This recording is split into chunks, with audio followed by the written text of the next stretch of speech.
कहानी की शुरुआत में हम एक ऐसी जेल को देखते हैं जो एक सुनसान टापू पर बनी हुई थी। इस जेल के अंदर आज नए कैदियों को लाया जा रहा था, जिनमें से एक एडमंड भी था। वार्डन से मिलते ही एडमंड उसे कहता है कि सर मेरी मदद कीजिए, मैंने कुछ नहीं किया, मुझे यहाँ पर गलत इल्जाम में भेजा गया है। जिस पर वार्डन ने बड़े ही आराम से जवाब दिया कि मैं जानता हूँ, अगर तुमने कुछ किया होता तो तुम्हें देश के अंदर ही किसी जेल में फेंक दिया जाता। यहाँ इतनी दूर इस जेल में सिर्फ उन लोगों को लाया जाता है जिनके खिलाफ कोई साजिश की गई हो। इसके बाद वार्डन ने उसे बहुत मारा, फिर उसे जेल के एक कमरे में बंद कर दिया गया, जहाँ पर एक लकड़ी का दरवाजा और एक छोटी सी खिड़की मौजूद थी। ये दरवाजा साल में सिर्फ एक बार खुलता था, जब वार्डन बिना किसी बात के उन्हें पीटने के लिए अंदर आता था। समय बीतता रहा और कमरे में अकेले बंद रहकर एडमंड बहुत परेशान रहने लगा। उसने दीवार पर लिखा हुआ था कि भगवान मुझे न्याय दिलवाएंगे, लेकिन धीरे धीरे जब उसे उस जेल में 12 साल हो गए तो उसका भगवान से भी विश्वास उठता चला गया। उसे लगा कि मैं तो पूरी जिंदगी यहीं बंद रह जाऊंगा। लेकिन फिर एक दिन अचानक उसके कमरे की जमीन नीचे से उठने लगी। इस अनोखे हादसे ने एडमंड के होश उड़ा दिए।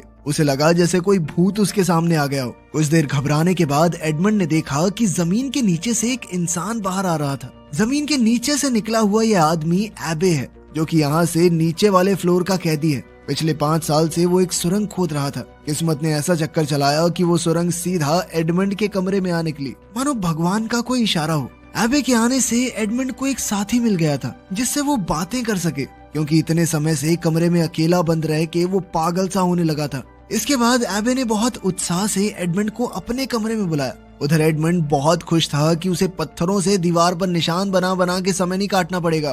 और जैसे ही एडमंड एबे के कमरे में घुसा तो वो वहाँ का नजारा देखकर हैरान रह गया। एबे का कमरा बाकी कैदियों की तरह नहीं था, एक ठीक ठाक से होटल की तरह कह सकते हैं। वहाँ उसके आराम के लिए कुर्सियां थी और शेल्फ पर पता नहीं कितनी किताबें पड़ी थी। एबे ने एडमंड से वादा किया कि अगर वो सुरंग की खुदाई में उसकी मदद करे तो बाकी बचे समय में एबे उसे पढ़ा सकता है। एडमंड के पास वैसे भी कुछ खास करने को था नहीं, तो उसने तुरंत ही हाँ कर दी। इसके बाद वो दोनों खुदाई का काम शुरू करने ही वाले थे कि तभी उन्हें गार्ड के कदमों की आवाज सुनाई दी। डर से कांपता हुआ एडमंड तुरंत अपने कमरे की तरफ भागा और फिर उसने जल्दी से कचरे वाली टोकरी तैयार कर दी, क्योंकि गार्ड उसके फ्लोर पे भी आने ही वाला था। इस जेल में कमरे का दरवाजा सिर्फ 2 बार ही खुलता है, एक बार कचरा लेने और एक बार शाम का खाना देने के लिए। इसके अलावा पूरे दिन में दोनों के पास बहुत वक्त होगा, जिसमें वो बिना पकड़े जाने की चिंता किए आराम से खुदाई कर सकते हैं सुरंग की। इसके बाद एबे ने अपने बालों का एक छोटा सा गुच्छा काटा, पत्थर से चिंगारी निकालकर उसने बालों को जलाया और एक मोमबत्ती रोशन की। फिर वो दोनों जैसे तैसे सुरंग में घुसकर आगे खुदाई करने लगे। नीचे बहुत कम जगह थी, तो खोदना कोई आसान काम नहीं था।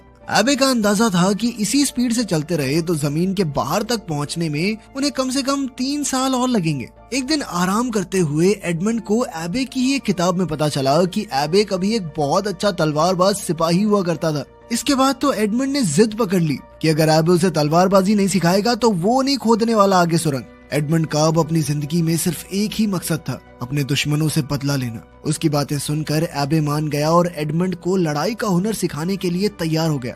एबे ने समझाना शुरू किया कि रफ्तार ही एक योद्धा की सबसे बड़ी ताकत है। एबे ने कमरे में टपक रही बूंदों से एडमंड को एक तकनीक सिखाने का सोचा। उसने टपकती हुई पानी की धार से अपना हाथ इतनी तेजी से गुजार दिया कि वो गीला ही नहीं हुआ, और कहा कि जिस दिन तुम्हारे हाथ इतने तेज हो जाएंगे उस दिन एक काबिल योद्धा बन जाओगे तुम। इसके बाद एबे वापस खुदाई करने चला गया और उधर एडमंड ने अपनी प्रैक्टिस जारी रखी। कुछ दिनों बाद एबे ने दरवाजे से लकड़ी के फट्टे तोड़कर नकली तलवार बना ली और एडमंड को बढ़िया तरीके से तलवारबाजी सिखाने लगा। जब उसकी तलवारबाजी की ट्रेनिंग खत्म होती तो एडमंड पढ़ाई पर ध्यान देता। अब उसका पूरा दिन पढ़ाई, खुदाई और तलवार